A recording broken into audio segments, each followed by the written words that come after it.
What if I told you that the reason your manifestations haven't been working isn't because the universe isn't listening, but because you've been sending the wrong signal all along? What if the shocking truth is this? You don't actually manifest what you want. You manifest what you are. Let that sink in for a second. It's not your vision board, it's not the affirmations you repeat, and it's not the pictures you stick on your fridge. The energy you hold within yourself every single day, that is what the universe is responding to. That is what's creating the reality around you. This might sound uncomfortable, even confronting, because if it's true, it means that the life you're living right now isn't the result of what you've been wishing for. It's the direct reflection of who you are at your deepest energetic core. And that means if you want to change your reality, you don't need to want harder, dream bigger, or visualize longer. You need to become someone different on the inside first. Most people misunderstand manifestation. They treat it like a shopping list to the universe. I want a new car, I want a soulmate, I want more money, I want freedom. They think manifestation is about asking for something outside of themselves, and then sitting back, waiting for it to show up. But here's the catch. The universe doesn't give you what you ask for. The universe gives you what you're a match for. And you are only a match for what aligns with your inner identity, your frequency, and your self-concept. So let me ask you this. What happens if you say you want abundance, but deep inside, you still feel unworthy of wealth? What happens if you affirm love, but your core identity is wrapped in loneliness and self-doubt? What happens if you try to manifest confidence, but at the deepest level, you still believe you're not enough? The answer is simple. You don't manifest what you're asking for. You manifest the reflection of who you are right now. That's the shocking truth. Now, let's break this down in a way that makes sense, both scientifically and spiritually. Every human being is like a walking magnet, constantly sending out signals through thoughts, emotions, and beliefs. Think of your mind as the transmitter and your reality as the receiver. The universe isn't reacting to your wish list. It's tuning in to the frequency you're consistently broadcasting. That frequency is created by your state of being, your dominant emotions, your subconscious programming, your habitual identity. Here's the real kicker. You can't fake your frequency. You can't trick the universe by saying one thing and being another. You can repeat, "I am rich," 1,000 times. But if deep inside you're living in fear of not having enough, your signal to the universe is still lack. And lack will create more lack. You can say, "I attract love in the mirror every morning." But if you carry unresolved wounds that whisper, "I don't deserve love," your frequency is rejection, and rejection is what gets mirrored back. Think of it like a radio. If you tune your radio to 94.7 FM, you can't expect to hear the songs from 102.3 FM. It doesn't matter how much you want those songs. You're not on the right frequency. The universe works in exactly the same way. You don't get the reality you wish for. You get the reality that matches your energetic channel. This is why people get frustrated with manifestation. They say, "I've been visualizing, I've been meditating, I've been doing affirmations. Why isn't it working?" And the truth is, those tools aren't wrong. Visualization, affirmations, scripting, they can all work, but only if they change you. Not just your thoughts for 5 minutes a day, but your entire state of being. Because it's not the vision board on your wall that creates your reality. It's the version of yourself who walks around every day. Let me give you an example. Imagine two people both trying to manifest wealth. The first person makes a vision board, repeats affirmations like, "I am abundant." But every time they look at their bank account, they feel fear and anxiety. Their dominant state is lack. The second person also makes a vision board, but they begin working on their self-worth. They heal their relationship with money. They embody gratitude. They start carrying themselves with the energy of someone who knows wealth is natural. Their dominant state is abundance. Who do you think will actually attract wealth? Not the one who wants it, but the one who is it. This is why the phrase, "You don't manifest what you want, you manifest what you are," is so powerful. It flips the whole concept of manifestation upside down. It shifts the focus from external desire to internal alignment, from chasing what you don't have to embodying the energy of the person who already has it. Now, some of you might be wondering, how do I become the version of myself that matches the reality I want?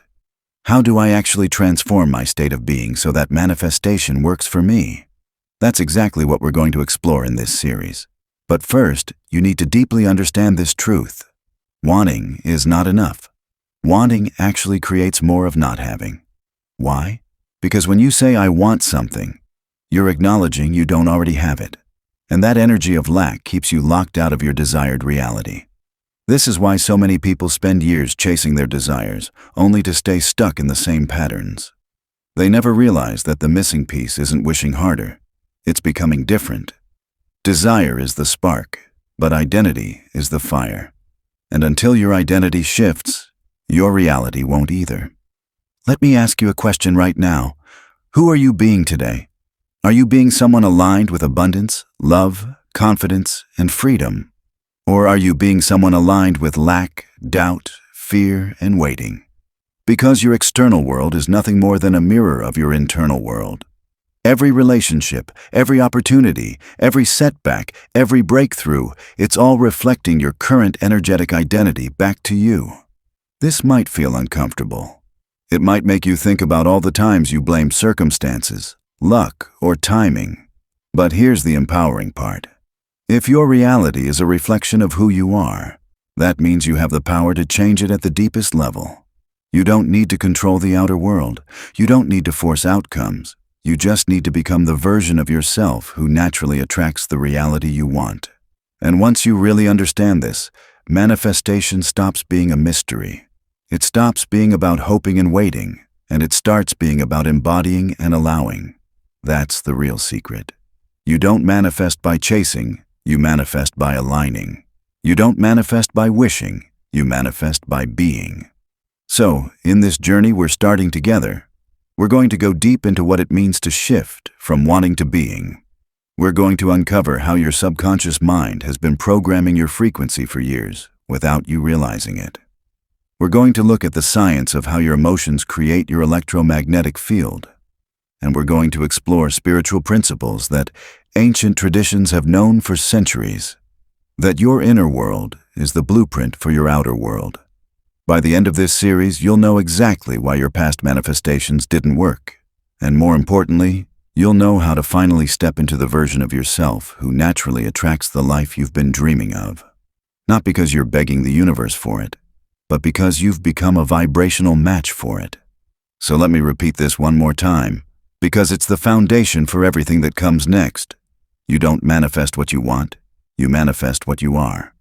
And now the real question is, who are you willing to become? We uncovered a life-changing realization. You don't manifest what you want, you manifest what you are. That single shift changes everything, because it forces us to stop looking outside for answers and instead examine the frequency we are living in every single day. But to truly grasp this, we need to explore why this principle works, through the lens of science, psychology, and spirituality. Let's start with science. Every thought you think produces both an electrical signal in the brain and a chemical response in the body. That thought might release stress hormones like cortisol or happy chemicals like dopamine and oxytocin.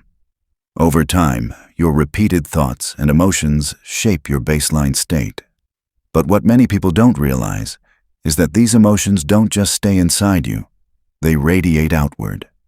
The HeartMath Institute discovered that the heart's electromagnetic field extends several feet outside the body and carries information about your emotional state. In simple terms, your inner world becomes an energetic broadcast that influences your outer world. Now imagine this. If you walk around with fear and lack as your dominant emotions, your electromagnetic field is literally broadcasting that. The universe, just like a mirror, reflects back experiences that match that broadcast. On the other hand, when you live in gratitude, worthiness, and love, you radiate abundance. Your field shifts, and so does the reality you experience. Quantum physics adds another layer to this. At the smallest level, matter is not solid. It's vibrating energy. The famous double-slit experiment revealed that even the act of observation changes how particles behave. In other words, consciousness shapes reality. You are not a passive observer. You are an active participant in creation. When your consciousness vibrates at the frequency of fear, you collapse reality into fearful outcomes. When your consciousness vibrates at abundance, you collapse reality into abundant outcomes. Psychology tells us why it's so hard to change. Around 95% of your daily thoughts, feelings, and actions come from the subconscious mind. That means most of what you manifest is not coming from your conscious wishes, but from hidden programs running in the background. If your subconscious identity says, "I'm unworthy, unlucky, or not enough," that will override your affirmations. You can tell yourself, "I am abundant," 100 times a day. But if your subconscious program is, "I never have enough," the deeper frequency wins. That's why so many people stay stuck in repetitive cycles. They don't realize their subconscious identity is creating their reality. Think about the patterns in your own life. Maybe you keep attracting partners who treat you the same way, or you keep hitting the same financial ceiling, or you keep facing the same struggles with confidence. Those patterns aren't random.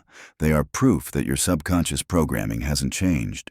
You can decorate it with vision boards, but until your inner identity shifts, the loop continues.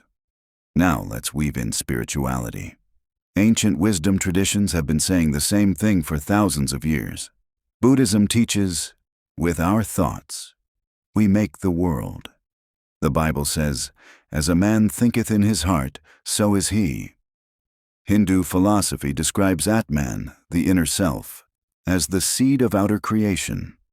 The Hermetic principle states, "As within, so without." Across cultures, the teaching is the same. Your inner world determines your outer one. This brings us to the problem with wanting. When you say, "I want money," or "I want love," you are declaring that you don't have it. Wanting vibrates at the frequency of lack. And because the universe mirrors your frequency, it can only reflect back more lack. That's why so many people stay stuck. They are wanting their way into a new life, not becoming their way into it. Let me illustrate this with a simple scenario. Imagine two people both desire financial freedom. Person A desperately wants money. They say affirmations, they visualize, but every time they check their bank account, they feel stress and anxiety. Their field is lack. Person B also desires financial freedom, but instead of obsessing over not having, they begin shifting their identity. They see themselves as capable, worthy, and abundant. They practice gratitude for every dollar they already have. They embody confidence when making decisions. Their field is abundance. Which person do you think the universe reflects wealth back to?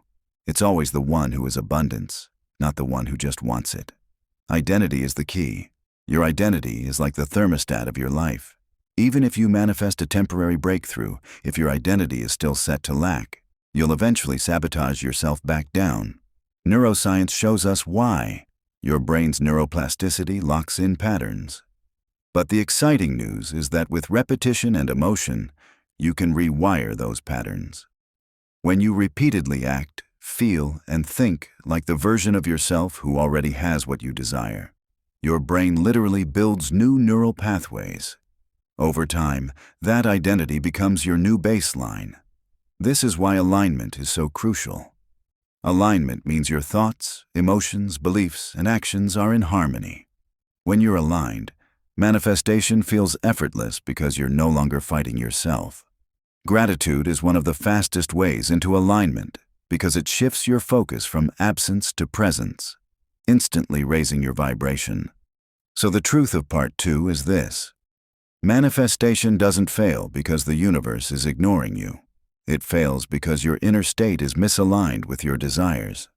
The universe is always responding, not to what you want, but to what you are.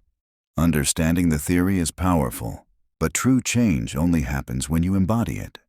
So how do you shift from wanting into being? How do you stop living from lack and start radiating the frequency of abundance, love, and freedom? The answer lies in a practical process, a way of training your inner world until your outer world has no choice but to match it. The first step is awareness. You can't change what you don't see. Start by asking, who am I being right now? Throughout the day, notice your dominant emotions. Are you living as someone aligned with trust, gratitude, and worthiness, or as someone aligned with fear and doubt? Journaling is a powerful tool here. Each night, reflect on the energy you lived in that day. Did you embody abundance or lack? Over time, awareness alone begins to shift you because it exposes the old program. The second step is reprogramming your subconscious identity. Remember, your subconscious drives most of your reality. To change it, you must feed it new experiences and new emotions. Visualization is one of the most effective tools because your brain can't distinguish between vividly imagined events and real ones. But the secret is to feel it, not just see it. If you're visualizing wealth, don't just picture money. Feel the emotions of freedom, joy, and gratitude that come with it. The stronger the emotion, the faster the subconscious accepts it as truth. Affirmations also work when used correctly. Instead of repeating words that feel fake, craft affirmations that reinforce your identity. For example, instead of "I want love," try "I am love," and love naturally flows to me. Instead of "I want success," say "I am someone who creates value and attracts success with ease." Spoken daily with conviction, these affirmations slowly reprogram the subconscious. Another layer is embodiment. Too many people meditate for 10 minutes and then spend the rest of the day living as their old self. Embodiment means carrying the energy with you all day. Ask, if I were already the version of me who had my desire, how would I show up right now? Would I walk differently, speak differently, treat myself differently? Start living from that version today. If you want abundance, make decisions from abundance, not fear. If you want love, show up as love in every interaction.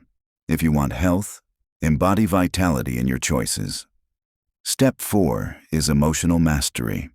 Old programs of fear or unworthiness will arise. That doesn't mean you're failing, it means you're human. The key is not to suppress emotions, but to observe and redirect them. When fear shows up, acknowledge it. This is just an old program. It's not who I am anymore. Then consciously shift into gratitude, joy, or trust. Gratitude is especially powerful. It instantly raises your vibration and expands your field. Start and end each day by listing 3 things you're grateful for. Over time, gratitude becomes your dominant frequency. Next is inspired action. Manifestation is not passive. It's a dance between your being and the universe. When you're aligned, you'll feel nudges, an idea to follow, a person to call, a step to take. Don't ignore those impulses. They are the universe moving through you. But here's the key. Act from alignment, not desperation. A business created from fear of failure will collapse. A business created from the identity of abundance will thrive. Then comes surrender and trust. This is the step most people resist. After you've aligned your being and taken inspired steps, you must let go of control. Attachment is a vibration of lack. It says, "I don't believe it's coming." True manifestation requires trust, like a farmer planting seeds and allowing them to grow. You water them with gratitude and alignment, but you don't dig them up every day. Trust that the universe is already rearranging reality to match your new state. Finally, make it your new normal. When your desired identity becomes natural, manifestation stops being something you do and becomes who you are. At this point, you no longer need to manifest. You simply live as your true self, and reality reflects it. That is the highest level of manifestation. Not chasing, not waiting, but embodying and allowing. So let's recap. 1. Become aware of who you're being. 2. Reprogram your subconscious with visualization, affirmations, and repetition. 3. Embody the energy daily, not just during meditation. 4. Master your emotions by shifting into gratitude and love. 5. Take inspired action from alignment, not fear. 6. Surrender and trust the process. 7. Integrate until it becomes your new normal. When you live this way, manifestation becomes effortless. You no longer chase love, wealth, or freedom. They chase you. Because the universe is always mirroring who you are. And when who you are is abundance, love, and worthiness, there is nothing left to manifest. It simply flows. So ask yourself right now, am I willing to stop wanting and start becoming? Because the shocking truth is this: you don't manifest what you want. You manifest what you are. And the moment you shift who you are, everything in your reality begins to shift too.